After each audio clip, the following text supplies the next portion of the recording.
बिस्मिल्लाहिर्रहमानिर्रहीम। आज मेरी contempt petition 109 mister justice Arbab Atahir साहब के पास फिक्स थी। ये वो कंटेम्प्ट पिटीशन है जो लार्जर बेंच ने 24 मार्च 2025 को फैसला किया था जेल अथॉरिटी की कंसेंट से कि इमरान खान के साथ 6 लायर्स की मीटिंग होगी और वो ट्यूसडे को होगी, और फैमिली की मीटिंग होगी, और उसके साथ बाकी जो फ्रेंड्स की मीटिंग वो थर्सडे को होती है।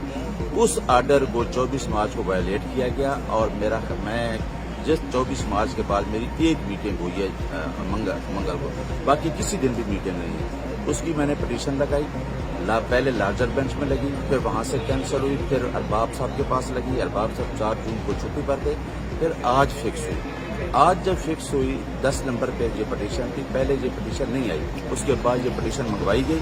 जब मैंने वहां आर्गू करना शुरू किया तो जज साहब ने मुझसे पूछा कि क्या ये मैं सुन सकता हूं, तो मैंने कहा बिल्कुल सुन सकते हैं क्योंकि आप लार्जर बेंच का हिस्सा हैं। इसके फिर जज साहब ने कहा कि मैं चीफ जस्टिस साहब से मशवरा करता हूं और मशावरत के बाद आया ये लार्जर बेंच में लगेगी या मैं सुन सकता हूं। मेरा वर्षन ये था कि आप सुन सकते हैं, लिहाजा उन्होंने कहा कि अगर मैं सुन सकता हूं तो मैं आपकी पिटीशन में जेल अथॉरिटीज को नोटिस कर दूंगा इसका उन्हें अदालत में।